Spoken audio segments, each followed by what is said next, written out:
नमस्ते गुरुजी। जय गुरुजी महाराज। जय गुरुजी साध संगत जी। शुक्राना। गुरुजी महाराज द मल्टीलिंगुअल सेवादार टीम आप सबका स्वागत करती है।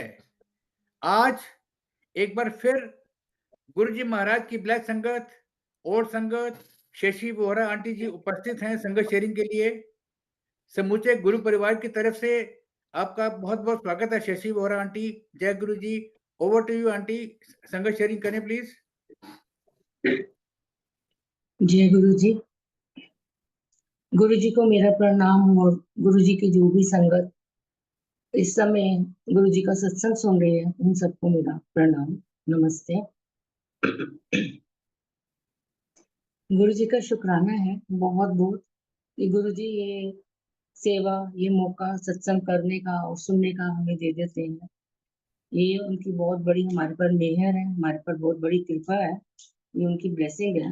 जैसे कोई भी डॉक्टर जो है वो आपको एक मेडिसिन लिख के देता है, प्रिस्क्राइब करता है और कहता है कि ये 2 हफ्ते खानी है या 1 महीना खानी है या ये आप खाते ही रहना क्योंकि ये तो मल्टीविटामिन है, आपको चाहिए। तो ये जो गुरुजी की डॉक्टरी है ना, उसकी दवाइयाँ यही सब है।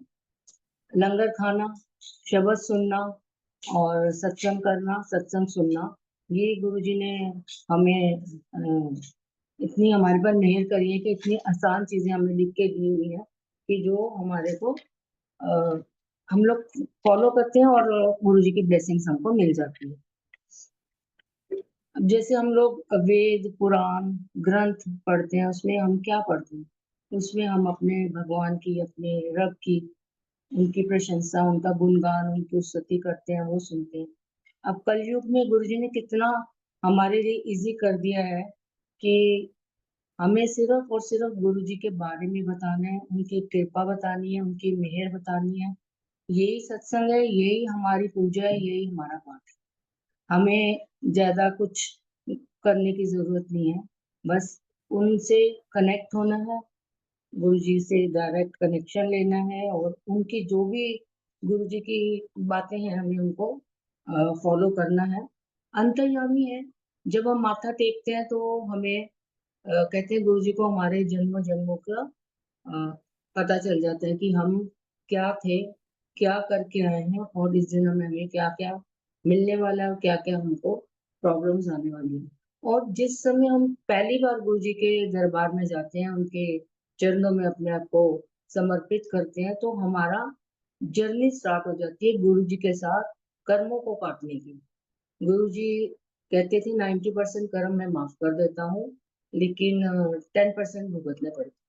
और वो 10% भी गुरुजी इतने आराम से भुगतवा देते हैं कि अगर आप गुरुजी के बिना भुगतो तो वो 10% भी शायद मे बी पूरी लाइफ हमारी चले, क्योंकि 10% भी का अकाउंट तो सबका अलग अलग है ना। किसी के 10% कितने, किसी के कितने हैं, ये हमें पता ही नहीं, ज्यादा है कम है।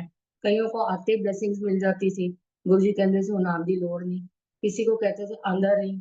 तो ये सब गुरुजी उस संगत के कर्मों के हिसाब से उसको बिठाते थे। देर तक बिठाना, बहुत बार बुलाना, कोई सेवा बख्श देनी और कुछ बातें कर लेनी। गुरुजी की बातें ऐसे नहीं होती थी कि वो बात कर ले, हर एक बात में मीनिंग होता था, हर एक बात में ब्लेसिंग्स होती थी।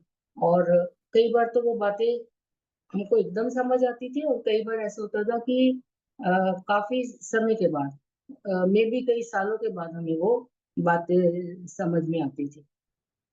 अभी जैसे नेक्स्ट मंथ गुरु जी के बर्थडे का मंथ है, जुलाई का।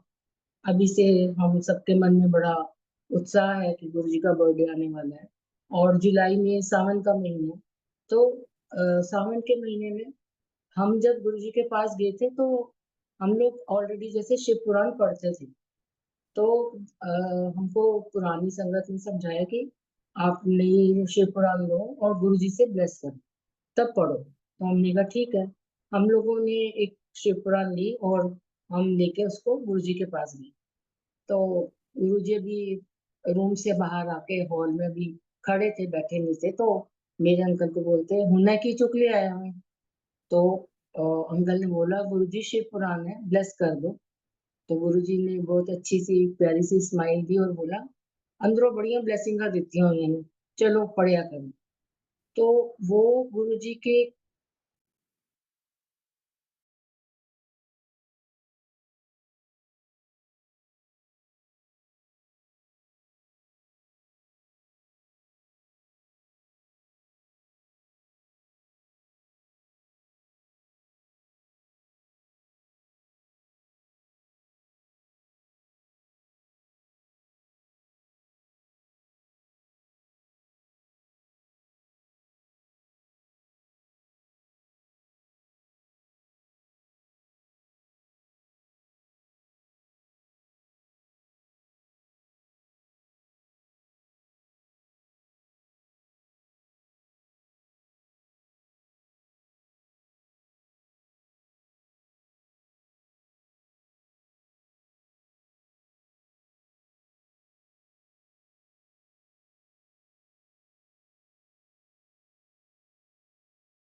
जय गुरु जी संगत जी, अभी आंटी ड्रॉप कर गई हैं, अभी दोबारा शायद अभी आएंगी, प्लीज।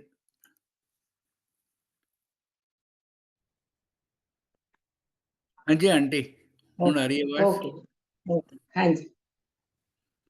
तो अब सावन का महीना आ रहा है, तो मैं सारी संगत को यही कहना चाहती थी कि आप लोग शिव पुराण पढ़ें, क्योंकि गुरु जी ने बहुत संगत को मुझसे बोला था कि शिव पुराण पढ़े करो। तो शिव पुराण पढ़ने में बहुत ब्लेसिंग्स हैं, सारा उसमें शिव जी का है, गुरु जी हमारे शिव जी हैं। तो हम समझो कि गुरु जी का ही वो पुराण पढ़ रहे हैं।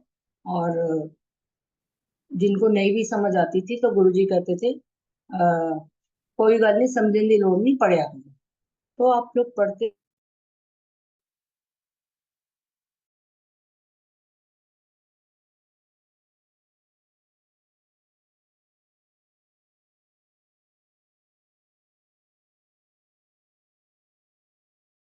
हम लोग जाते थे तो हम लोग अपनी मतलब पॉकेट में लगा लेते थे। उसके अलावा हमारे घर में कोई गुरु जी की फोटो नहीं थी। तो पहली बार हमें गुरु जी के मंदिर से गुरु जी के सेवादारों ने, गुरु जी ने सेवादार को बोला कि भाई बांटो सब। तो हमें एक मिली थी, तो हम बड़े खुशी से और बड़े रिस्पेक्ट से गुरु जी की फोटो लेके आए, बड़े खुश थे कि पहली बार हमें फोटोग्राफ मिला। और हम बड़े मतलब गुरु जी की ब्लेसिंग्स आ गई हमारे घर में, गुरु जी खुद आ गए हमारे घर में। तो हमने वो फोटोग्राफ फ्रेम करने के लिए दे दी और उसको शॉपकीपर को अच्छे से समझा दिया कि ये हमारे गुरु जी की फोटो है, इसको बड़े इज्जत और मान सम्मान से रखना, गंदे हाथ मत लगाना, नीचे मत रखना, सब उसको समझा दिया। तो उसे बोला ठीक है जी। और उसने बोला 2 दिन के बाद आप आना और आपको ये मिल जाएगी फोटो। तो जब जिस दिन मिलनी थी उस दिन उसका फोन आया, मैंने उसको फोन किया, मैंने पूछा भी रेडी हो गया, फ्रेम हो गया फोटोग्राफ, तो हम आके ले जाते हैं। तो उसने बोला कि भाई आपकी ना फोटो खराब हो गई है। हम मैंने कहा क्या हुआ? कह रहा कि वो एक काउंटर के ऊपर रखी हुई थी और किसी ने आके ऊपर से फैन चला दिया और नीचे हीटर जल रहा था, तो वो फोटोग्राफ उड़ के हवा से नीचे हीटर पे गिर गया और जल गया। उसने तो जैसे फोन रख दिया और मेरे को तो इतना रोना आया कि मुझे लगा कि गुरुजी तो हमसे नाराज है और गुरुजी हमारे घर आना ही नहीं चाहते। मैंने तो कभी नहीं सुना कि ऐसे किसी की फोटोग्राफ जल जाती है। हमसे क्या गलती होगी होगी, गुरुजी क्यों नहीं आ रहे, मतलब बहुत मैंने नेगेटिव सोचा और बहुत रोई। तो मेरे हस्बैंड ने बोला कि चल हम ना अ, मंदिर चलते हैं, गुरुजी से माफी मांग के आते हैं। तो मैंने कहा गुरुजी से हम बात तो कर नहीं सकते, जब तक गुरुजी किसी भी संगत से बात करते थे उसको खुद बुलाते थे, तभी वो संगत जाके बात करती थी। आप अगर अपनी मर्जी से चले गए और वो गुरुजी के हिसाब से समय ठीक नहीं है तो आपको डांट भी पड़ सकती थी। तो मैंने कहा नहीं, हम कैसे जा सकते हैं गुरुजी से माफी मांगने। तो अंकल बोलते हैं हम ऐसा करते हैं कि हम ना संगत के आने से पहले चले जाए, ताकि अगर डांट भी पड़ेगी तो किसी के सामने नहीं पड़ेगी। तो मैंने कहा नहीं, ये तो और मुश्किल काम है कि संगत से पहले तो अलाउड ही नहीं था कि कोई भी एम्पायर स्टेट जाएगा, क्योंकि दरवाजा बंद होता था शाम को, जो टाइम होता था संगत के आने का तभी दरबार खुलता था। तो अंकल ने बोला नहीं नहीं चलते हैं, देखते हैं कुछ हो जाएगा, गुरुजी मिल जाए, हम माफी मांग लेंगे। तो मैं, मेरे हस्बैंड और मेरे दोनों बच्चे, हम लोग वहाँ मंदिर पहुंच गए, आई थिंक 4 साढ़े 4 ये कुछ ऐसे, मतलब संगत से काफी पहले पहुंच गए। और अब हम मंदिर के बाहर खड़े हैं और हम कह रहे हैं कि गुरुजी, हम तो अंदर आ नहीं सकते और आप बाहर आ जाओ प्लीज, आपको किसने रोका है। मैं ऐसे आंखें बंद करके मन में ऐसे प्रेयर कर रही हूँ। पूरा जैसे ना डर से हम लोग कांप रहे हैं कि भाई ये तो पता है हमसे गलती होगी है कोई, और अब गुरुजी हमें क्या बोलेंगे, गुरुजी से हम कैसे बात करेंगे, सोच सोच के बहुत नर्वस और बहुत हमको घबराहट हो रही थी। पर जैसे मैंने ये प्रेयर करी और देखा तो गुरुजी सामने से आए, बाहर आ गए। गुरुजी ने स्पोर्ट शूज पहने हुए थे, पैंट शर्ट पहनी हुई थी, और गुरुजी वॉक करने जा रहे थे। तो गुरुजी ने एकदम पास आके रुक गए और पूछा, भाई किद्दां आए हो। तो अंकल ने बोला कि गुरुजी माफ कर दो, बड़ी बड़ी गलती हो गई। और मतलब बात मुंह से जैसे निकल ही नहीं रही थी, और बच्चे तो मेरे इतने डरे हुए थे, वो पीछे ही खड़े थे, मैं भी पीछे थोड़ी खड़ी थी, अंकल ही बात कर रहे थे। तो गुरुजी के खोया कि, तो अंकल ने बोला कि ऐसे ऐसे गुरुजी, हमको पहली बार आपकी फोटो मिली थी और ऐसे ऐसे वो खराब हो गई। गुरुजी हमारी कोई गलती नहीं है, गुरुजी हमें माफ कर दो, दुकानदार ने ऐसे कर दिया। तो गुरुजी हंसे और कहते हैं, कोई नहीं, आने वाले टाइम में बढ़िया फोटो आना। अभी हम लोग जैसे सबूत बोलते हैं, उस टाइम सब फोटो ही बोलते थे, गुरुजी खुद भी फोटो बोलते थे। तो गुरुजी ने बोला कि कोई नहीं, आने वाले टाइम में ਤੁਹਾਨੂੰ बढ़िया फोटो दूंगा। तो हम इतने रिलैक्स हो गए, इतने रिलैक्स हो गए कि गुरुजी हमसे नाराज नहीं है, गुरुजी हमारे घर आएंगे। फिर ऐसे कुछ समय के बाद, एक महीना या थोड़े टाइम के बाद, गुरुजी की छोटे छोटे फोटोग्राफ्स फ्रेम किए हुए, इतने छोटे छोटे, वो बना के कोई संगत लेके आई और गुरुजी उसको बांट रहे थे। तो गुरुजी अपने हाथ से बांट रहे थे, किसी किसी संगत को जैसे ऐसे इशारा करके बुलाते थे और देते थे। तो गुरुजी ने हमें बुलाया, मेरे अंकल को एक दी, और फिर एक और दी, उनको दो दी, और फिर मेरे को बुलाया, एक मेरे को दी। इस तरह तीन दी गुरुजी ने अपने हाथ से हमें फोटोग्राफ्स। फिर कुछ टाइम बाद फिर से गुरुजी की फोटोग्राफ्स आई बांटने के लिए गुरुजी के हाथ में। और वो भी ऐसे छोटी वाली, जैसे हम लोग कार में आजकल लोग रखते हैं, उस साइज की थी।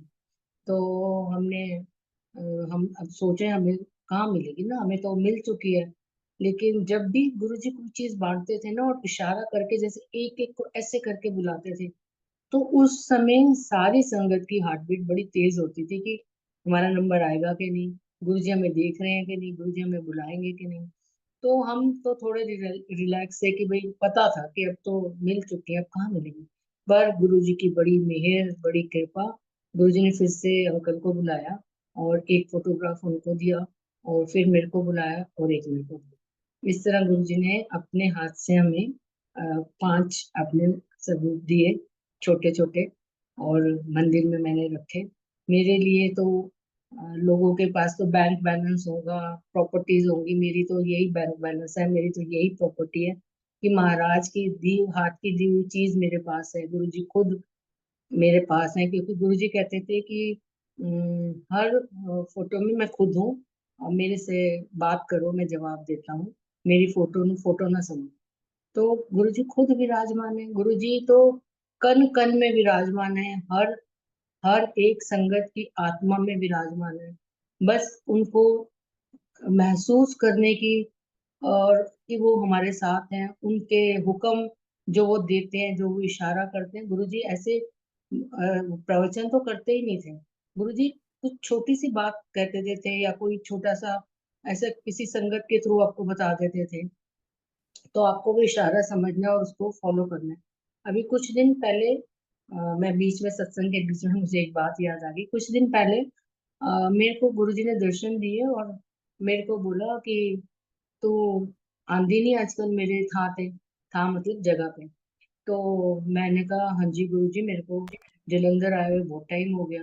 तो गुरुजी कहते नहीं नहीं, मैं तो डुगरी की गल कर रही हूँ। मैं क्या, हाँ जी गुरुजी, मेरे को डुगरी में आए हुए भी बहुत टाइम हो गए, पर ना अब मैं आ नहीं पाती क्योंकि बहुत रश है और बहुत लाइनें लगती हैं, और मेरे से ना इतनी लाइनों में लगा नहीं जाता।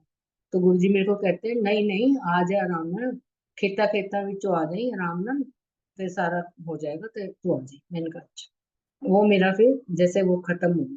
और मैं इतनी मतलब समझ गई कि कुछ तो ऐसी चीज है कि मुझे वो डुगरी ही जाके ब्लेसिंग मिलनी है। क्योंकि गुरुजी कहते थे कि हर ब्लेसिंग को देने की एक जगह होती है, मैं हर जगह तुम्हें नहीं दे सकता। तो गुरुजी उस जगह पे तुम्हें पहुंचाते थे, किसी किसी को पानी में, किसी किसी को बाई एयर, किसी को फॉरेन कंट्री भेज के। तो गुरुजी को पता होता था कि इस संगत का कष्टों का निवारण मैंने इस जगह पे इस समय किया। तो मे भी क्या, पक्की बात है कि मेरा कोई ऐसा कर्म होगा, ऐसा कष्ट होगा जो गुरुजी काटना चाहते थे और मुझे डुगरी बुलाना चाहते थे, क्योंकि मेरा वहां जाकर ही कल्याण होना। तो मैंने बड़ी कोशिश की कि गुरुजी का इशारा हो गया तो डुगरी जाना है। अब कुछ ऐसा हो रहा है कि मैं जा ही नहीं पा रही।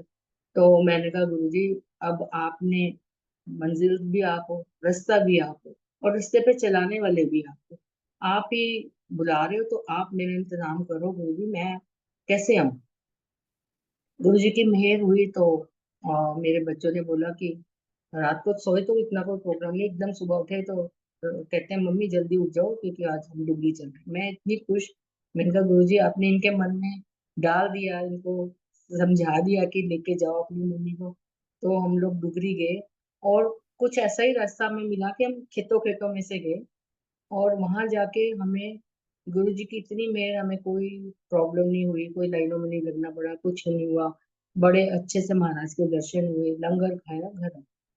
तो किसी को भी अगर गुरु जी कुछ कहते हैं, क्योंकि गुरु जी का जो ड्रीम होता है वो ड्रीम नहीं होता, गुरु जी खुद प्रेजेंट होते हैं उस समय, आपकी आत्मा में प्रेजेंट होते हैं।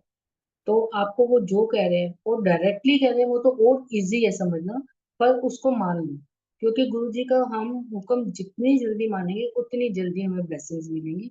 जितना हम डिले करेंगे तो गुरु जी कहते हैं और वो समय निकल गया। अगर हम लोग जैसे कोई किसी को बोला कोई काम एक बार, दो बार, तीन बार, तो फिर वो किसी ने बोला कि अब कर लेते हैं, भी पहले नहीं कर पाए, तो गुरु जी बोलते थे हम समय निकल गया, हम लाइन में लग जाओ, फिर जब नंबर आएगा काम मिलेगा। अब वो लाइन कितनी लंबी है, कितने जन्मों की है, कितने युगों की है, किसी को नहीं पता। कई जन्मों से हम गुरु जी के साथ थे। अब इस जन्म में तो हमें याद है कि हमारे को गुरु जी मिले हैं, आगे का किसी को नहीं पता। इसीलिए गुरु जी की शरण में जो भी आ गया ना, बहुत किस्मत वाला है। बस गुरु जी का पल्ला छोड़ना नहीं है, और उनकी हर बात को, हर नियम को हमें पूरा करना है। एक बार गुरु जी ने हमें बोला, हुक्म दिया कि दिल्ली में मोरिया होटल में एक एग्जीबिशन लगी थी फोटोग्राफ्स की। बड़े फेमस जो फोटोग्राफर्स होते हैं उनकी एग्जीबिशन थी। तो गुरुजी ने काफी संगत को बोला जाके एग्जीबिशन में जाओ और फोटो खरीद के। तो किसी को बोला कि एक किसी को दो, तो मेरे अंकल को बोला गुरुजी ने कि चले जाओ थे तो दो फोटो खरीद के लाओ। तो हमने कहा अच्छा जी। तो वो 3 4 5 दिन की शायद एग्जीबिशन थी। तो फर्स्ट डे हम नहीं जा पाए, और सेकंड डे हम लोग गए। मैं, मेरे हस्बैंड, दोनों बच्चे, हम चले गए। काफी पैसे रख के ले गए कि 5 स्टार में जा रहे हैं, और वहां जाके हम फोटो खरीदेंगे और आराम से कुछ खाएंगे पिएंगे और एंजॉय करेंगे। जब हम वहाँ एग्जीबिशन में गए तो हमने देखा कि वहाँ तो वो फोटोग्राफ्स बहुत महंगी थी। मतलब उनके तो रेट देख के मैं हैरान हो गई कि हम तो एक भी नहीं खरीद सकते, दो कहाँ से खरीदेंगे। तो हम पूरी गैलरी में, आर्ट गैलरी में घूमते रहे, और बच्चे बोले ये ले लो, ये बड़ी अच्छी है, ये ले लो, बड़ी अच्छी है। वो तो फोटोएं देख रहे और मैं तो रेट देख रही हूँ कि जो सबसे कम रेट की हो, जो सबसे सस्ती हो, क्योंकि मेरे को तो गुरुजी का हुक्म मानना है, दो लेनी है। और गुरुजी को भी पता होता है कि किससे क्या करवाना है, किसकी कितनी क्षमता है। गुरुजी उसको बड़ा इजी कर देते हैं, कुछ मुश्किल आने नहीं देते। कुछ ऐसी कृपा हुई कि हमें अपने बजट के हिसाब से वो दो फोटोग्राफ्स मिल गई। और हमको, मेरे को तो यही खुशी थी कि गुरुजी ने हमें हुक्म दिया और हमने उनका कहना माना और हम ले आए। फिर ऐसे पुरानी संगत से बात हुई थी, तो गुरुजी ने बोला था कि उन्होंने बोला कि, मैंने कहा जो दो फोटोग्राफ्स है इसका मतलब क्या मतलब होगा। तो उन्होंने बोला ये गुरुजी की ब्लेसिंग है, आप इसको घर में जरूर लगाओ, और हो सकता है ये पैसा जो आपने इस पे लगाया है, आपके किसी बीमारी में लगना हो, कोई प्रॉब्लम आनी हो, कुछ एक्सीडेंट होना हो, कहीं भी मतलब बुरे काम में आपका ये ऐसा जाना हो, तो गुरुजी ने आपकी वो प्रॉब्लम भी नहीं आने दी, और पैसा तो घर से जाना ही था, लेकिन अच्छे काम के लिए चला गया। ये गुरुजी की ब्लेसिंग्स आपके घर आती हैं। तो वो 2 फोटोग्राफ्स हमने लिए, और गुरुजी की देखो वो थी कि किस मेरे हमको जैसे बोला 2 खरीदनी है, और एक आंटी को बोला कि जाके घूम के आ जाओ, देख के आ जाओ। तो कहते हैं, गुरुजी ने कहा खरीदना ना, बढ़िया महंगी है। तो जब वो आंटी ने मेरे को बताया, तो हम इतना मतलब हम हैरान हुए कि देखो गुरुजी हर एक बंदे के लिए अलग तरीका है। मतलब हमें बोला खरीदो, उनको बोला खरीदना नहीं, बस घूम के आ जाओ, बड़ी महंगी है नहीं। तो जिसको जो जरूरत होती है गुरुजी उसको उसी हिसाब से ब्लेसिंग्स देते हैं। और एक बार हमें गुरुजी ने एक शादी का कार्ड दिया था, और वो शादी थी बसंतपुर में, और हमें ये पता चल गया था कि उस शादी में गुरुजी ने आना। नॉर्मली क्या होता था, गुरुजी कार्ड बांटते थे शादियों के, पर हर शादी में गुरुजी खुद नहीं जाते थे, संगत को भेजते। पर उस शादी में हमें मतलब पता था कि गुरुजी आएंगे, तो हम बड़े खुश थे कि गुरुजी के साथ हमारा ऐसे बहुत कम मौके मिले थे कि हम गुरुजी के साथ ऐसे बाहर कहीं शादी में या कहीं मिले। तो हम लोग बड़े जल्दी वहां शादी में पहुंच गए, पर उस दिन बहुत बारिश थी। और वो जो लॉन था पूरा पूरा पानी से भर गया, और घास पूरी गीली हो गई, तो बहुत चेयर्स वेयर सब गीली, तो काफी मतलब गड़बड़ हो गया था उस जगह पे। लेकिन बारिश शाम तक बंद हो गई, गुरुजी के आने के टाइम से पहले सब सब कुछ चीजें सेट हो गई। लेकिन घास अभी गीली थी, उसमें काफी पानी था। जो भी संगत आ रही थी अपने कपड़े ऊपर कर करके, साड़ी पैंट राइट, क्योंकि वो सब गीले हो रहे थे, हमारे पैर शूज वगैरह सब गीले थे। इतनी देर में जैसे हो गया कि गुरुजी आ गए, गुरुजी आ गए, तो सारी संगत गुरुजी का वेलकम करने के लिए गेट की तरफ आ गई। और गुरुजी उसी गीली घास में चल के आए, और गुरुजी के लिए जो उन्होंने जगह बनाई हुई थी वहां पर वो लोग गुरुजी को उन्होंने चेयर रखी थी, बैठे गुरुजी। और गुरुजी के जब एक जैसे गुरुजी बैठने का एक स्टाइल था कि एक लात के ऊपर दूसरी ऐसे पैर करके ऊपर रखते थे, और गुरुजी के जो शूज थे वो एकदम सूखे थे, ना उसमें पानी था, ना उसमें मिट्टी थी, ना उसमें घास थी। तो ये ऐसे कैसे पॉसिबल हो सकता है कि हम सबके पैर गीले हैं, गंदे हैं, मिट्टी लगी हुई है, घास लगी हुई है, और गुरुजी के एकदम पैर शूज ऐसे थे जैसे अभी कोई बॉक्स में से खोल के पहने। तो संगत जैसे पुरानी हमें बोलती थी कि गुरुजी धरती पे नहीं चलते, गुरुजी धरती से 2 कदम 2 इंच ऊपर चलते हैं। तो हमको ये बात समझ नहीं आती थी। हम सोचते थे कि जैसे हम एम्पायर स्टेट में देखते थे कि गुरुजी तो नॉर्मली चल रहे हैं, मतलब हमें तो ऐसे दिखता था कि जमीन पर चल रहे हैं। लेकिन उस दिन देख के समझ आई कि ये बात बिल्कुल सच है, क्योंकि गुरुजी का भार धरती भी शायद नहीं सह पाएगी, क्योंकि गुरुजी शंकर भगवान है, शिव। शिव का भार कौन संभाल सकता है, कोई नहीं संभाल सकता। ये तो उन्होंने इतनी मेहर करके अपना एक मानव रूप ले लिया ताकि हम उनको सह सकें, उनको देख सकें, उनसे बात कर सकें। अगर गुरुजी अपने असली रूप में, अपने शिव जी वाले रूप में आते, तो सोचो हम लोग कहाँ उनको दर्शन कर पाते। हमारी आंखों हमारे में इतनी शक्ति नहीं थी कि हम उनको देख सकते। ये तो गुरुजी की बड़ी मेहर है कि उन्होंने एक नॉर्मल इंसान की तरह हमारे साथ बैठे, बातें की। कभी कभी तो ऐसे हंसी मजाक कर लेते थे। हम लोग जब लेने गए, तो मेरे हस्बैंड ने तब बैंक से वीआरएस ली थी। तो गुरुजी ने ऐसे उनसे पूछा पहले दिन कि की नाम है तेरा, कित्थों आया, की करना है। तो अंकल ने बताया कि गुरुजी ऐसे एकदम से बोल दिया, गुरुजी अब बेटे मैं वेला हूँ।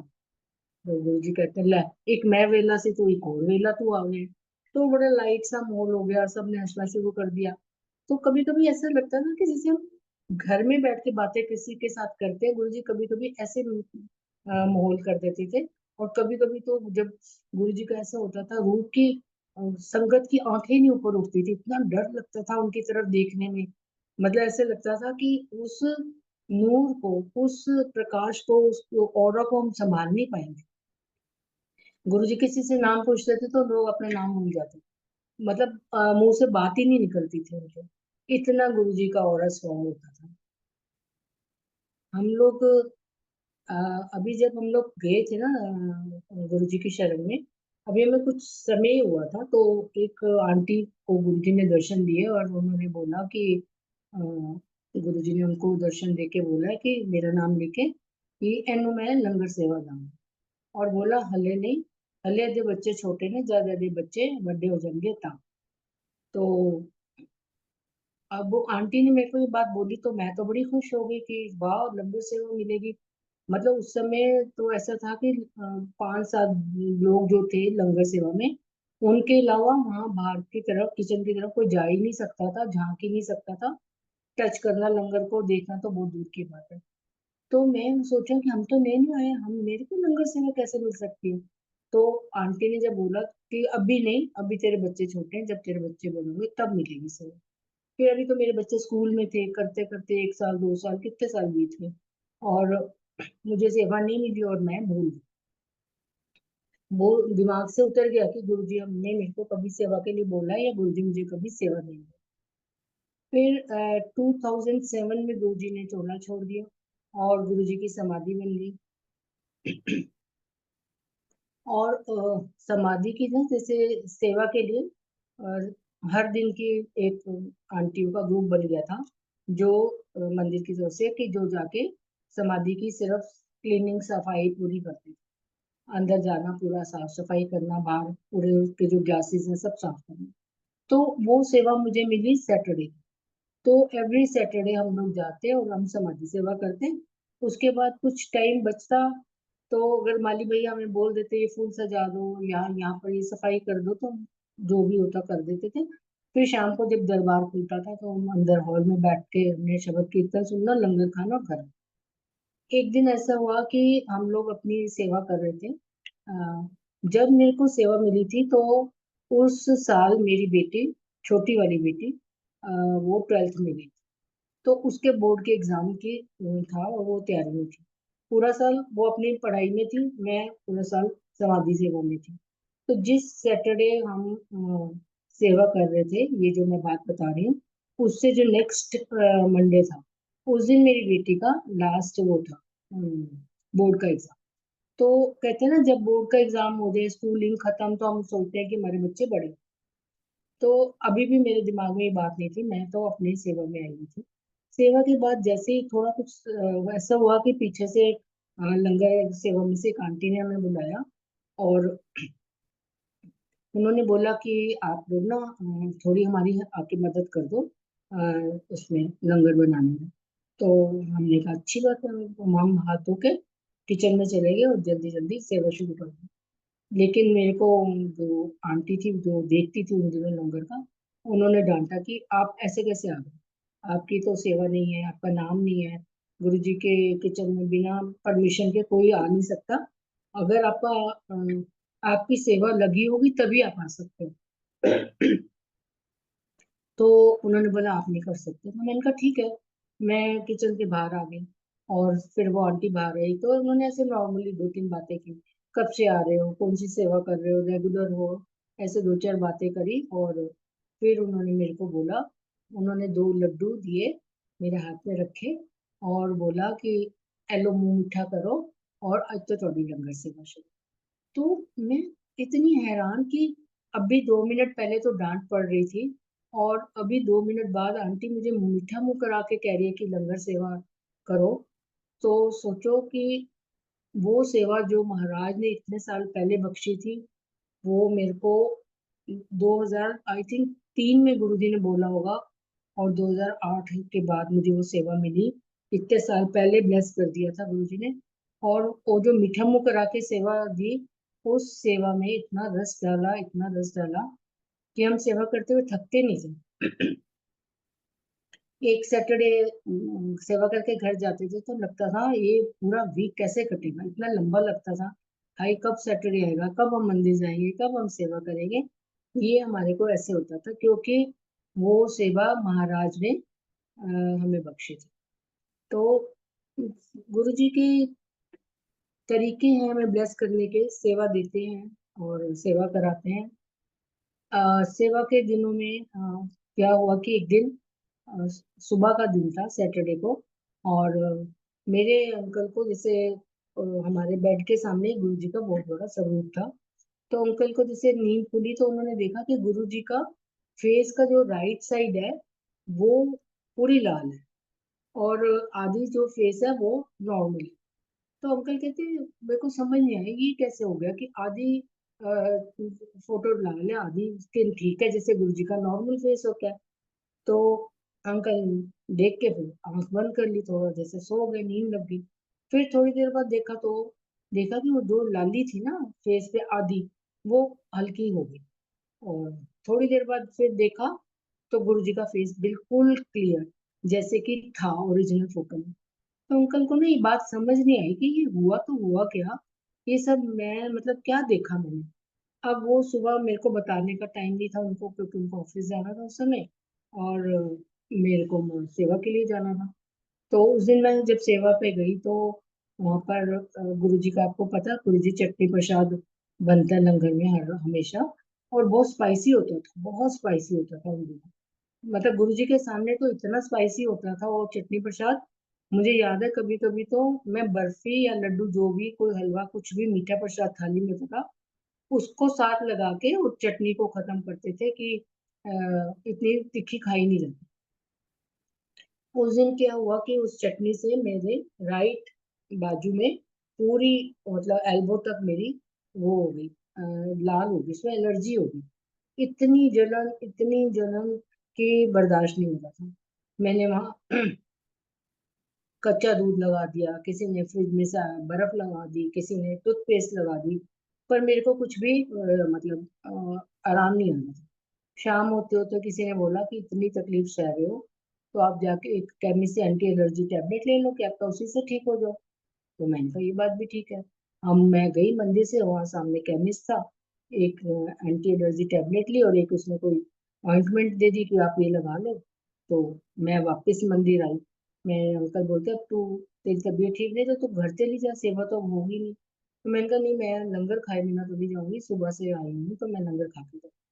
मैंने लंगर खाया, मेरी वो बाजू काफी मुझे रिलीफ मिल गया। और लंगर खा के मैं घर आई तो फिर मेरे को अंकल ने बताया, कहते देख जो मुझे सुबह दिखा था ऐसा, कि गुरुजी की फोटो आधी लाल हुई, फिर हल्की हुई, फिर क्लीन हो गई। तो गुरुजी ने ये तेरी जो जलन थी ना, ये अपने ऊपर पहले ही ले ली। तूने हो सकता है मे बी घी से जलना हो, गर्म पानी से जलना हो, या गर्म सब्जी से जलना हो। किचन में तो आपको पता है सब कुछ गर्म होता है, गैस होती है, उससे भी जल सकते हो।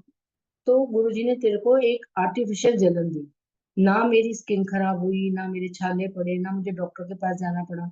बस एक जलन रही पूरा दिन, काफी हद तक मैं रोती भी रही। लेकिन फिर भी मेरे को ऐसा नहीं था कि मेरे को वही अब ड्रेसिंग कराने हफ्ता 10 दिन डॉक्टरों के चक्कर काटने। तो गुरुजी ने इतनी कृपा करी कि मेरी वो 10% में भुगता दी। तो हमको जो सेवा मिलती है ना, वो इसलिए नहीं मिलती कि हम बड़े अच्छे हैं या हम बड़े ज्यादा भक्ति वाले हैं तो गुरुजी ने हमें चूज किया है।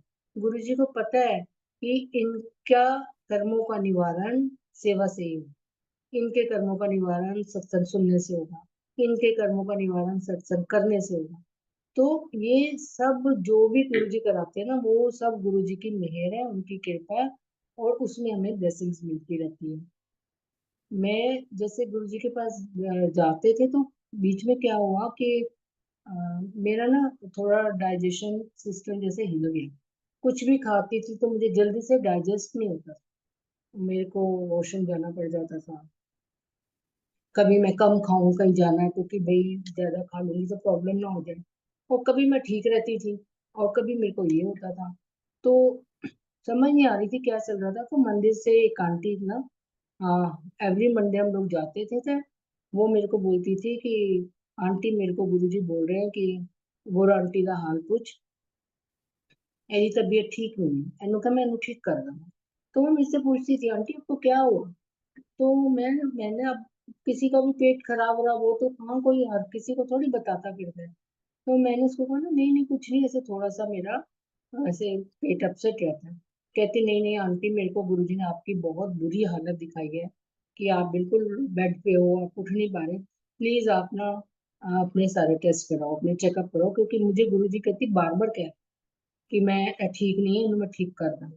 तो मैंने कहा ठीक है, मैंने अपने सारे टेस्ट कराए और मेरी सारी रिपोर्ट्स ठीक आई, पर वो मेरी प्रॉब्लम साथ ही चल रही थी। फिर उसने बोला फिर मेरे को हुआ कि गाइनों को भी दिखा दूं, उसको भी दिखा दूं, करते करते मतलब कुछ छोड़ा नहीं, मैंने सब कुछ करा दिया और मेरा सब कुछ ठीक आता रहा, लेकिन वो प्रॉब्लम जैसी थी वो चलती। फिर एक दिन क्या हुआ कि सुबह के समय मेरे को गुरुजी ने दर्शन दिए और गुरुजी ने बोला कि गुरुजी ने ये दिखाया कि गुरुजी लेटे हुए हैं और मैं ना गुरुजी के सेवा कर रही हूँ, उनके चरण दबा रही हूँ।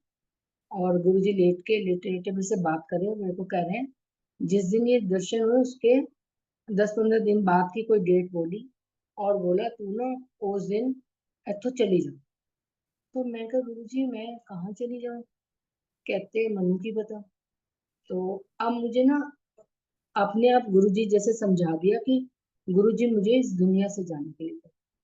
और मैं इतना मतलब सपने में रो रही हूँ, परेशान हो रही हूँ और मैं गुरुजी को कह रही हूँ, गुरुजी प्लीज मुझे बचा लो, गुरुजी प्लीज मुझे बचा लो, देखो मेरी दो दो बेटी हैं, अभी बड़ी छोटी हैं, मैं चली गई तो उनकी शादी कौन करेगा, इनका क्या होगा, प्लीज गुरुजी कृपा करो।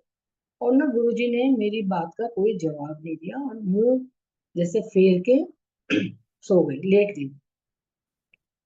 तो जैसे सुबह उठी तो मेरे को ये सारा वापस याद आया। तो मेरे को तो मैंने अपने बच्चों को बोला कि गुरुजी की बात तो पत्थर पे लकीर है।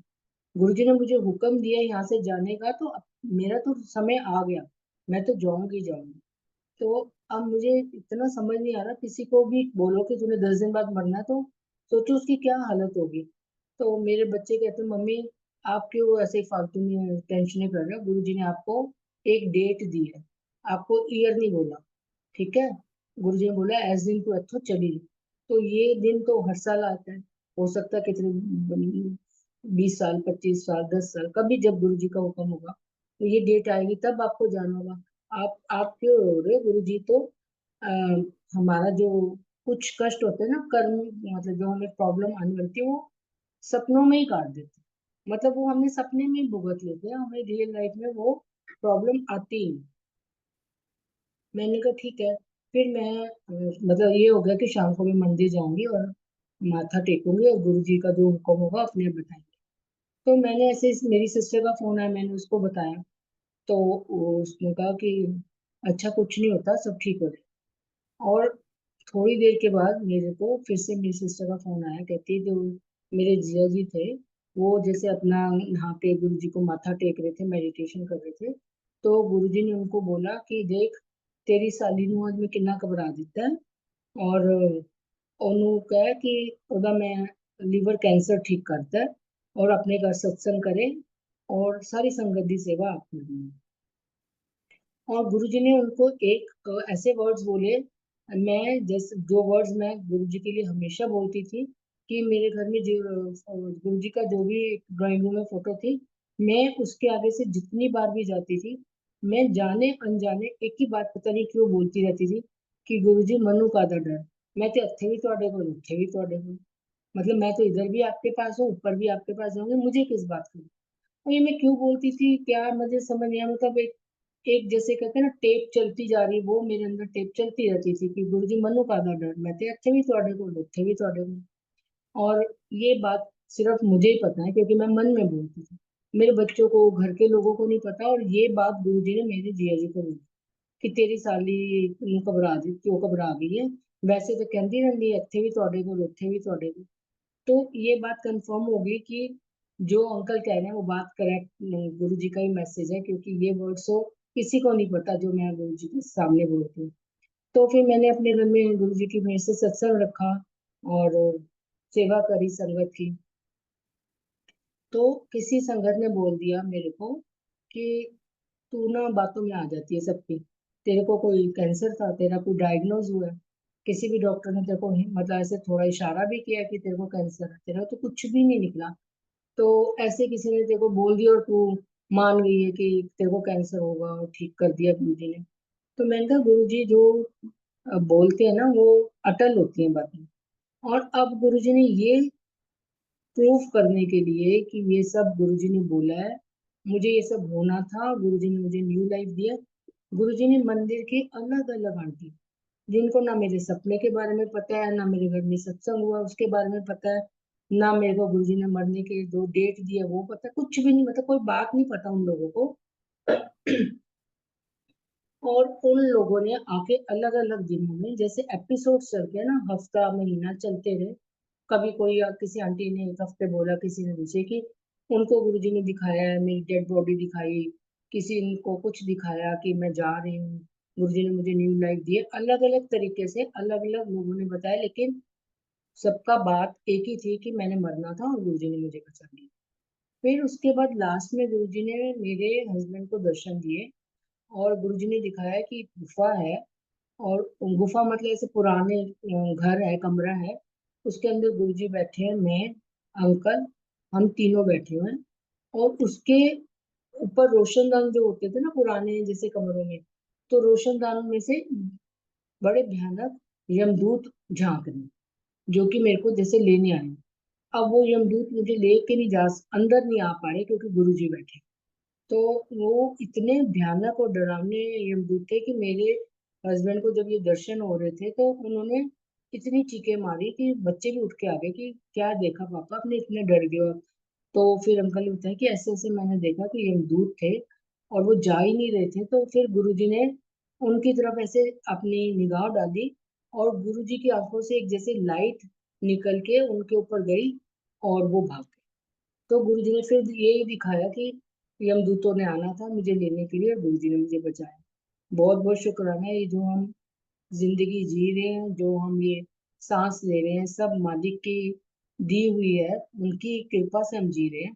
तो बहुत बहुत शुक्राना है मेरे प्रभु का। मेरी जो छोटी वाली बेटी है, उसको गुरुजी बहुत प्यार करते हैं, सबको करते हैं। उसको कुछ कुछ दर्शन दिखाते रहते हैं, कभी कुछ कभी कुछ। एक बार वो एक बार सैटरडे को हम लोग सेवा करके ना कुटिया के बाहर माथा टेकने जाते थे। तब संगत कम थी तो हम आगे तक चले जाते थे, कुटिया के दरवाजे तक माथा टेक लेते थे, कुटिया के अंदर नहीं जाते थे। तो उस दिन ऐसे कोई भी नहीं था, तो मैं कुटिया के दरवाजे खुला हुआ था, और मैं दरवाजे के बाहर ऐसे बैठ गई। और मैं तब हम लोग बड़े नए नए थे, तो मैं गुरु जी को बोल रही, गुरु जी मेरे बड़े क्वेश्चन हैं, मेरे को बहुत बातें आपसे पूछनी है। आप मेरी किसी बात को सुनते ही नहीं, आप मेरी किसी बात का जवाब ही नहीं देते। मैं किससे पूछूं, किससे बात करनी। और फिर मैं कहा, अच्छा गुरु जी, आप मेरी बात का जवाब नहीं देते, आप कनिका से तो बातें करते हो ना, आप उसको जवाब दे देना। और मैं तो ऐसे नॉर्मली बातें करके और माथा टेक के गुरु जी को हम गए। और मैं भूल भी गई कि मैंने ये बात की, क्योंकि हम दिन में बहुत बार गुरु जी से बातें करते हैं।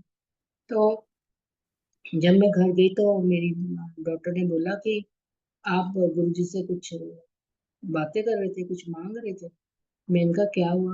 कहती पहले आप बताओ। मैंने कहा हाँ, ऐसे कुटिया के बाहर बैठ के मैं गुरु जी को बोल रही थी कि मेरी बात का जवाब दो, आप मेरी मेरे क्वेश्चंस का आंसर नहीं देती। तो कहती है मेरे को घर में जैसे वो याद कर रही होगी गुरुजी को आंखें बंद करके, तो गुरुजी ने उसको दर्शन दिए, और गुरुजी ने बोला तेरी माँ है तो बड़ी चंगी, पर ना क्वेश्चन बड़े पूछ दिए। तो वो तब उसने बोला कि आपको कुछ कुछ पूछ रहे थे गुरुजी से क्वेश्चन। मैंने कहा हाँ, मैं कहा पर जवाब नहीं दिया ना गुरुजी ने मेरी किसी बात का। कह रही नहीं, गुरुजी ने यही बोला है कि बड़े क्वेश्चन पूछ दिए। तो गुरुजी का ये था ना, मेरे को कुछ पूछो, ना मैंने कुछ दसो, ना मेरे को कुछ मंगो, जो करना है वो मैं आप करूंगा। और गुरु जी कहते थे कई बार तुसी मांग के अपना काम खराब कर लेंगे, क्योंकि गलत चीजें मांग लेते हैं। हमें पता ही नहीं होता हमें क्या चाहिए आने वाले समय में, हमारी लाइफ की जरूरत है या हमारी हेल्थ की जरूरत है। हमें तो जो चीजें सामने दिख रही होती है ना, कि बच्चे पढ़ जाए, शादी हो जाए, नौकरी लग जाए, घर बन जाए, ये 10-12 चीजें हैं जो सारी सारी दुनिया को चाहिए होती है, हम उन्हीं में उलझे रहते हैं। तो गुरु जी कहते थे जे तुसी मनु दसी अपनी प्रॉब्लम ते मैं रब कर। रब तो अंतर्यामी है, उसको तो सब पता है, उसको बताना थोड़ी पड़ता है। वो तो ऐसे पंडितों के पास, ज्ञानी ध्यानियों के पास जाओ तो उनको बताना पड़ता है मेरे को ये प्रॉब्लम है, मेरी ठीक करो। जबकि वो ठीक कोई कर नहीं सकता। और गुरु जी तो एकदम बातों में मुझे ध्यान आ गया, गुरु जी पंडितों के लिए और जन्म पत्रियों के लिए और रेकी के लिए, इन सब के लिए बहुत सख्ती से मना करते थे। और गुरुजी कहते थे कोई पत्थर नहीं पाने, कोई स्टोन नहीं पाने, ये सब मेरी ब्लेसिंग्स के बीच में आड़े रहते, मेरी ब्लेसिंग्स उन तक पहुंच नहीं पाती है। तो हमें पंडित, जन्म पत्री, हम मेरे दोनों बच्चों की जैसे हमने शादी की है तो हमने कोई जन्म पत्री मिलाई नहीं। क्योंकि जन्म पत्री में क्या लिखा है वो ठीक नहीं कर सकता कोई, लेकिन गुरुजी ऐसे हैं कि वो ठीक कर देते हैं हमारी सब बातें। गुरुजी ने मेरी डॉक्टर को बोला कि मेरे हाथी च पेंसिल ते इरेजर है, ते मैं ਤੁਹਾਡੀਆਂ लकीरां मिटा के नवियां रीराइट कर सकता। तो जब गुरुजी हमारे लकीरें मिटा के नई लकीरें बना रहे हैं, तो वो लकीरें अपने हिसाब से बना रहे हैं ना, उसमें हमें फिर प्रॉब्लम या दुख थोड़ी आएंगे। और किसी में कोई आपको कुछ बता भी देगा, वो बताने तक रह सकता है, वो ठीक नहीं कर सकता। और गुरुजी तो उस चीज को होने ही नहीं देते, पहले ही ठीक कर देते हैं। तो संगत को किसी भी पंडित या टेवे दिखाने या जन्म पत्रियां दिखाने या वहम करने, गुरुजी ने सब वहमों में से भ्रमों में से हमें निकाल दिया। जो करना है उन्होंने करना है, जो हमारे लिए अच्छा है वो खुद से खुद हो जाएगा। और जो नहीं ठीक हो, चाहे हम मांगते भी रहेंगे, गुरुजी कभी नहीं देंगे, क्योंकि गुरुजी को पता है वो हमारे लिए ठीक नहीं है। जैसे मेरे हस्बैंड की भी बीच में तबीयत खराब हुई थी, और गुरुजी ने उनको ब्लेस किया, और उनको 2 साल जैसे हम हॉस्पिटल रहे, उनको भी कैंसर हुआ था। तो गुरुजी ने बहुत मेहर की हमें, दिखाया गुरुजी ने कि हॉस्पिटल हमारे साथ है, लिफ्ट में हमारे साथ है, बेड पे हमारे साथ है, कि मैं ब्लेस कर रहा हूँ।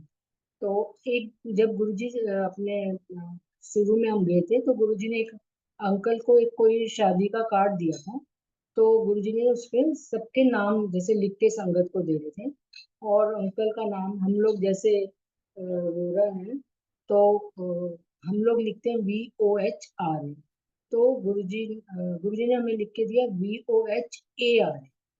तो हमने सोचा कि गुरुजी ने इतने कार्ड लिखे हैं, तो मे भी गुरुजी से स्पेलिंग मिस्टेक हो गई होगी। अब इतनी अकल ही नहीं थी कि रब से थोड़ी गलती हो सकती है, वो तो भगवान है। और फिर अब समझ नहीं है कि ऐसे स्पेलिंग कैसे लिखे हैं गुरुजी ने बोला। तो फिर पुरानी संगत ने बोला कि गुरुजी ने एक अल्फाबेट बढ़ा के अंकल की लाइफ ब्लेस की। और देखना आपको आने वाले समय में पता चल जाएगा कि ये बहुत बड़ी बात होती है। गुरुजी किसी का नाम बदल देते थे, कुछ नाम और रख देते थे, क्योंकि उस नाम में बहुत तुमको प्रॉब्लम्स आने वाली होती थी, तो गुरुजी अपने हिसाब से ब्लेसिंग्स कर देते थे। तो हमने कहा ठीक है। और ये कार्ड हमें बहुत साल पहले मिला था, और उसके काफी साल के बाद 2013 में मेरे हस्बैंड बीमार हुए थे। लेकिन गुरुजी ने बहुत मेहर की, और गुरु उनका सब ट्रीटमेंट हुआ, वो ठीक हो। जब वो ठीक होके घर आ गए, तो मेरी बेटी को गुरुजी ने दर्शन दिए और बोला, अपने प्यो नु पूछो सेवा ते कदों आनी। तो इसने बोला कि पापा गुरुजी तो आपको सेवा के लिए बुला रहे हैं, तो आपको तैयार हो जाओ, सेवा करनी है। तो अंकल रोना शुरू हो गए, कहते हैं मैं तो खड़ा ही नहीं ठीक से भी हो पाता, मैं तो इतना वीक हूँ, मैं तो मंदिर ही नहीं जा पाता, हमारा घर मंदिर से कम 1.5-2 घंटे का रास्ता है। तो कहते मैं तो इतना ट्रेवल नहीं कर पाता, तो मैं सेवा कैसे करूँगा। पर गुरुजी ने बोला कि सेवा करनी है, तो गुरुजी ने उनको ठीक भी किया, हिम्मत दी उनको, पूरा तंदुरुस्ती बख्शी, और अंकल ने अपनी सेवा शुरू कर दी। अंकल ने काफी टाइम सेवा करी। फिर जैसे कोविड आया, तो कोविड के कारण कह लो, या साइलेंट अटैक आया, तो अंकल जी उनकी तबीयत खराब हुई, वो गुरु जी के पास चले गए। तो मैं और मेरी बेटी बहुत हम लोग परेशान हो गए, बहुत रोए। कोविड का टाइम था, कोई हमारे पास आ नहीं पा रहा था, हमारे दुख में कोई शामिल नहीं हो रहा था। तो जिस दिन हमारे घर में हवन था, एक पंडित जी थे और 2-3 लोग थे, और मैं थी बस, और कोई नहीं था। और मेरी डॉटर को कोविड हुआ हुआ था, तो वो अपने अलग रूम में बंद थी। तो वो वहां पर रो रही थी और गुरु जी को याद कर रही थी, और यही उसके मन में आ रहा था कि भाई मेरे पापा के उसमें कोई भी नहीं पहुंच पा रहा, गुरु जी हम तो हर जगह मम्मी पापा पहुंचते थे, हमारे साथ कोई है ही नहीं इस समय। तो वो रो रही थी, और गुरुजी ने उसको दर्शन दिए उसी समय। और गुरुजी ने उसको दिखाया कि गुरुजी आए हैं, और गुरुजी के साथ बहुत सारे देवी देवता आए हैं हमारे घर में। और गुरुजी आके सोफे पे बैठते हैं, और अपना जो गुरुजी के साथ सारे देवी देवता आए हैं, गुरुजी उनको इशारा करते हैं कि नीचे बैठ के हवन करो। तो कह रही, तो इसने ये देखा कि जितनी हम लोग आहुतियां हवन में हम लोग डाल रहे हैं, वो देवी देवता भी डालते हैं। तो गुरुजी ने उसको यही बताया कि तुम अकेले नहीं हो, मैं तुम्हारे साथ हूँ, संगत तुम्हारे साथ है, देवी देवता तो गुरु जी की संगत है, सब हमारे पास आए। तो इससे बड़ी बात क्या हो सकती है कि गुरु जी हर एक के मन की बात को जानते हैं, हर एक के दुख को समझते हैं, उसको ध्यान रखते हैं, उसको ब्लेसिंग्स देते हैं। तो हमें तो कलयुग में सोचो कि इससे बड़ी हमारे लिए क्या किस्मत अच्छी हो सकती है कि हमें गुरु जी जैसे गुरु मिले हैं जो सच्चे रब हैं। हम लोग जब लेने गए थे तो शुरू शुरू के दिनों में ना मेरे को गुरुजी ने दर्शन दिए और गुरुजी ने मेरे को एक एनवेलप दिया और उसके ऊपर लिखा हुआ था ट्रिप टू यूएसए। तो मैं बड़ी खुश हो गई कि भाई हम यूएसए घूमने जाएंगे। उस टाइम यूएसए हमारा कोई रहता नहीं था और यही था कि हम कैसे जाएंगे। और उस बात को भी कितना टाइम हो गया और वो मैं भूल गई कि गुरुजी ने मेरे को ऐसे टिकट दिया था और गुरुजी ने मेरे को ब्लेस किया था यूएसए का ट्रिप। और गुरुजी ने जब वो दर्शन में वो टिकट दिया था तो गुरुजी ने मुझे बहुत सत्संग दिखाए थे कि मैं सत्संग अटेंड कर रही हूँ। तो कितने साल के बाद मेरी बड़ी बेटी की शादी हुई, फिर उसके हस्बैंड का कुछ ऑफिस की तरफ से ऐसा हुआ कि यूएसए शिकागो गया और फिर मैं उनके पास गई और मैंने वो सारे सत्संग अटेंड किए जो गुरुजी ने दिखाए थे। मतलब गुरु जी की ब्लेसिंग्स हमेशा उसी समय से शुरू हो जाती है जब हम उनको माथा टेकते हैं। लेकिन वो जब समय आता है ना वो तब हमारे सामने आती है। ऐसे नहीं होता कि कुछ चीजें हमें इंस्टेंट दिख जाती है कि हम गए और हमारे लिए अच्छा हो गया। और कुछ की ब्लेसिंग्स गुरु जी हमारे लिए पहले दिन से ही करके रखते हैं। वो जब टाइम आता है वो हमारे सामने आती है। जैसे मेरी बड़ी बेटी की जब शादी थी तो शादी को कुछ टाइम पहले तो गुरुजी ने बोला कि दर्शन दिए और बोला कि बड़ा सत्संग कराना है, हरि का आधे होते। तो अब दिल्ली में तो हरी घास सिर्फ फार्म हाउसेज में होती है, कहीं भी सड़कों पे बैंकेट हॉलों में कहीं घास तो होती नहीं। टेंट लगाओ तो वो सत्संग कहाँ करो। तो फिर यही समझ आया कि फार्म हाउस ढूंढते हैं, गुरुजी ने वो बोला बड़ा सत्संग कराओ। तो हम लोग सत्संग के लिए फार्म हाउस देख रहे थे और गुरुजी के मंदिर के पास गुरुजी की संगत की भी उससे हेल्प से हमें एक फार्म हाउस मिल गया, बहुत बड़ा था। तो हम लोग उन्होंने बोला कि आप आके देख लो, हमारे तो बहुत बड़े बड़े 3-4 लॉन है, तो आपको किस लॉन को यूज करना है, कहाँ सत्संग करना है? तो हम लोग गए वो लॉन देखने के लिए। तो ऐसे जो वहाँ मैनेजर था अंकल उससे बात बात कर रहे थे और मेरी बेटी ने ऐसे वहाँ आंखें बंद करके गुरु जी का थैंक्स करा कि गुरु जी आपने इतनी अच्छी जगह हमें दे दी सत्संग के लिए और देखो मंदिर के कितने पास भी है। तो ऐसे वो गुरु जी से बातें कर रही थी।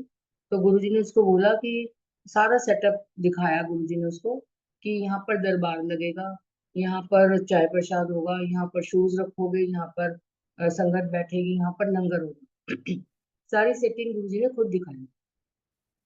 और जिस दिन सत्संग हुआ होना था उससे थोड़े दिन पहले मेरे को ये था कि मैं अंकल को बता दूंगी कि गुरुजी ने ऐसी ऐसी सेटिंग बताई बताई तो आप उसी हिसाब से सब करना।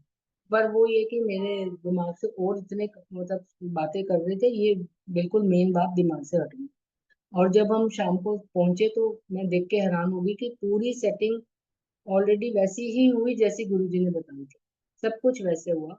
और हम सोच रहे थे कि गुरुजी ने कहा बड़ा सत्संग, तो हमें लग रहा था कि जगह बड़ी को बड़ा सत्संग कह रहे हैं गुरुजी। लेकिन बड़ा सत्संग ये हुआ कि गुरुजी की कृपा से उस दिन हमने 300-400 लोगों को इनवाइट किया हुआ था। और हमारा केटरर कहता था कि आपके 500 भी संगत आ गई तो आप घबराओ मत, लंगर बहुत खुला पूरा होगा, आप चिंता मत करना। नहीं तो मैं आलू लेके जाऊंगा, आलू पूड़ी बना दूंगा वहां पर, मतलब कोई भी संगत बिना लंगर के नहीं जाए। तो हमने कहा ठीक है। हमने हमें पता था हमने इतने ही लोगों को बुलाया, उसमें से कई नहीं आएंगे कई आएंगे तो आराम से सब।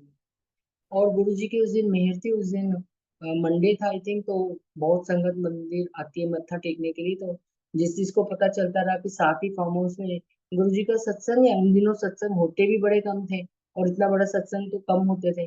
तो सारी संगत मंदिर से माथा टेक के सत्संग में आना शुरू हो गई। अब इतना बड़ा लॉन पूरा भर गया संगत से और मुझे तो ये घबराहट हो गई। और मुझे तो ये हो गया कि कैसे लंगर कैसे पूरा होगा। तो उसके बाद सेवादारों ने बोला आप जाके दरबार में बैठो, आप लंगर की तरफ मत आओ, गुरुजी पूरा करेंगे, आपने थोड़ी पूरा करना है। उस दिन मंदिर में भी कोई मीटिंग थी, सब बड़े वाले सेवादार सारे वापस हमारे इधर सत्संग में आए। सबने आलू पूरी खाया, पूरा अच्छे से सत्संग हुआ। और बाद में सेवादारों ने बोला कि हमने 1000 थाली सर्व की, जैसे वो उन्होंने अपना हिसाब लगाया। तो सोचो कि गुरुजी ने इतनी संगत को भेजा, क्योंकि संगत के थ्रू हमें ब्लेसिंग्स मिलनी थी, बेटी को ब्लेसिंग्स मिलनी थी। तो गुरुजी ने अपनी संगत को भर भर के भेजा ताकि बच्चे की शादी है उसको ब्लेसिंग्स मिले। फिर गुरुजी ने हमें बोला कि जिस दिन शादी थी 7 तारीख, उस दिन एक आंटी को दर्शन दिए और बोला कि अ, हमारे को बोलो कि 7 तारीख सवेरे सवेरे मंदिर आके मत्था टेको। तो हमने कहा ये तो पॉसिबल नहीं है क्योंकि सुबह हमारा मतलब रात को कहीं कॉकटेल अलग थी, शादी कहीं अलग होनी थी, चूड़े का सेरेमनी कहीं अलग थी। तो अलग अलग जगह थी, अलग अलग डायरेक्शन थी, सारे एक एक कोने थे। तो वो रास्तों में इतना टाइम लग जाना था। तो हमने कहा हम ऐसा करेंगे, 2-3 दिन पहले मंदिर जाके माथा टेकाएंगे। तो आंटी को फिर से गुरुजी ने कहा कि नहीं, सतनु आना है। तो आंटी ने बोला कि देखो मैंने तो आपको बोल दिया, अब आपकी मर्जी है, गुरुजी का हुक्म है, 2 बार आ गए, आपको मानना बहुत जरूरी है। तो हमने कहा ठीक है।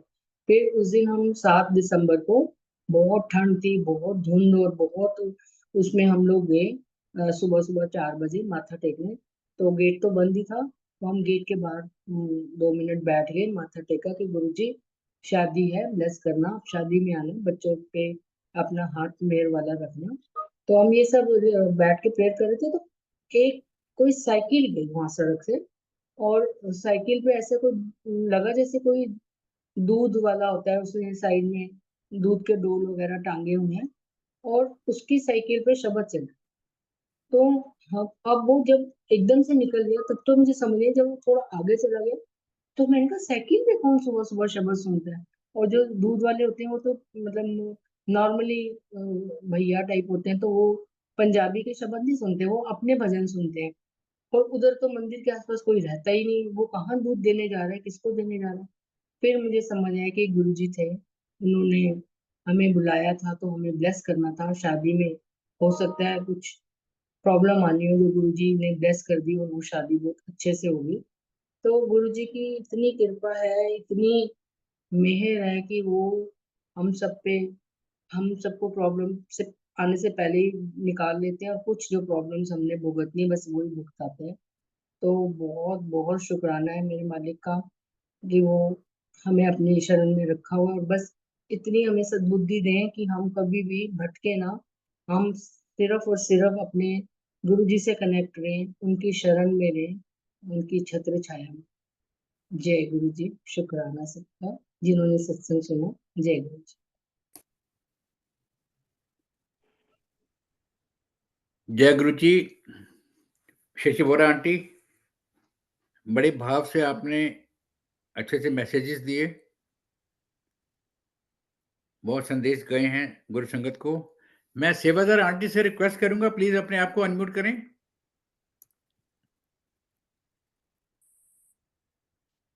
जय गुरु जी, जय गुरु जी। संगत जी, शुक्राना मेरे मालिक का इस सत्संग की घड़ियों का।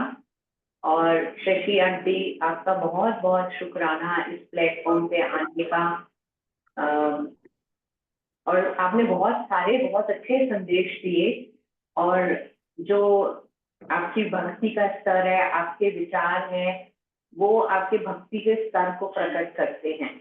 आपने बहुत ही अच्छे से अपनी परिस्थितियों में, कठिन परिस्थितियों को कैसे सुगम बनाया अपनी आस्था को रखते हुए। ये फियर ओवर फेथ दिखाता है कि फेथ था आपको, तो आपका फियर भी नहीं चला। फेथ ओवर फियर, सॉरी मैं गलत बोल गई। और विनम्रता ना हो तो भक्ति व्यर्थ है। तो आपके अंदर बहुत बहुत विनम्रता है। कहते हैं ना, गुरु नीवा बना देता है हमको, नीवा तो फलिया, वो चीज आपके अंदर परिलक्षित होती है। और हम नई संतों का बहुत मार्गदर्शन किया आपने कि सामाजिक, पारिवारिक, आर्थिक कितनी कठिनाइयां आई आपके ऊपर। और जो आपने कहा, मेरा तो लोगों की प्रॉपर्टियां होती हैं, मेरी प्रॉपर्टी तो यही है। तो सच बात है, ये समझ आना बहुत बड़ी बात है। संसार से में रहते हुए उससे दूर रहना, ये सारी चीजें आपने आत्मसात करी हैं। और कहते हैं ना, जो भगवान के प्रिय होते हैं वो तो सुदामा ही रहते हैं। तो बहुत हिम्मत मिली है क्योंकि मैं भी इन्हीं परिस्थितियों से गुजर रही हूँ। तो बहुत अच्छा मार्गदर्शन किया आपने कि आप मेरी परिस्थिति नहीं सुधार सकती हैं क्योंकि मेरे कर्म ऐसे हैं, किसी की भी, मतलब मेरे से मतलब संगत की। तो सत्संग सुना के आप हमारा मार्गदर्शन करते हैं, आप पुरानी संगत लोग, और हमारी मनोस्थिति सुधार देती हैं आप। कहते हैं ना, किसी की परिस्थिति नहीं सुधार सको तो उसकी मनोस्थिति जरूर सुधार देनी चाहिए। तो बहुत शुक्राना आपका इन पलों के लिए, इन क्षणों के लिए। आपने जो गुरु महाराज की वो स्वरूप वाली फोटो वाली बात बताई, तो आप यहाँ देख रहे हैं ना मेरे वॉल पे ये निशान बने हुए हैं, ये गुरु महाराज जी का स्वरूप था बड़ा, और साईं बाबा का। तो दोनों ही थे मेरे यहाँ काफी बड़े स्वरूप में। और थोड़े दिन पहले ही वो गुरुजी महाराज जैसे हुक्म दे रहे थे कि ये दे दे दे दे, मैं दे नहीं रही थी वो स्वरूप।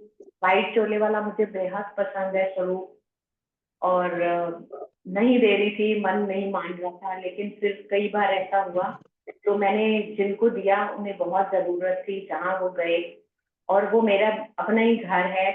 मैं दिन में कई बार वहाँ पहुंचती हूँ, मेरी प्रिय सखी है, गुरु संगत है, और कई बार हम वहाँ बैठ के भी सत्संग करते हैं शाम को एक साथ। तो गुरुजी ने वहां जाना था, वहां ज्यादा जरूरत थी, और मेरा दरबार छोटा करा दिया गुरुजी ने। साईं बाबा भी जहाँ गए वो आंटी सारी संध्या करती हैं, उनके पास बड़ा स्वरूप नहीं था। तो हम जैसे वहमों में हमें निकालते हैं, वो चीज आपने बताई। पहली बात तो घबराहट होती है, लेकिन आपका सत्संग सुन के बहुत कुछ अच्छा लगा। और जिन आंटी का मैं जिक्र कर रही हूँ, पूनम आंटी संगत, जो मेरी नेबर हैं, उनके यहाँ भी यही हुआ। पहली बार जब सत्संग करवाया हमने, गुरु महाराज ने हमारे यहाँ, तो छोटे वाले स्वरूप बांटे थे मेरी मम्मी ने, तो उनको भी दिया था। वो गुरु संगत नहीं थी तब, और उनके वो जॉब पे चली गई जोत जला के, और वो गुरु महाराज जी का स्वरूप जोत के ऊपर गिर गया। तो फिर वो गुरु जी का शुक्राना करने मंदिर में गई, और फिर हमारे बिल्कुल नेबर घर में एवरी संडे के सत्संग शुरू हो गए, और फिर हम दोनों जाते रहे, और ऐसे कर करके हमारी यात्रा शुरू हुई। और हम आज देखिए गुरु महाराज के साथ आज मैं आपका शुक्राना कर पा रही हूँ। वासन अंकल ने ये मौका दिया, इस प्लेटफॉर्म का बहुत बहुत शुक्राना, जिन्होंने मेरे को स्वीकार किया, मेरी सेवा परवान करी गुरु महाराज ने, और आप पुरानी संतों का सानिध्य प्राप्त हुआ मुझे। बेअंत शुक्राना। शुक्राना अंकल, शुक्राना सिद्धि आंटी। जय गुरु जी महाराज, भूल चूक माफ संगत की। जय गुरु। जय गुरु जी महाराज। गुरु महाराज की कृपा हम सब पर बने रहे, गुरु संगत पर बने रहे। हम गुरु जी महाराज से आगे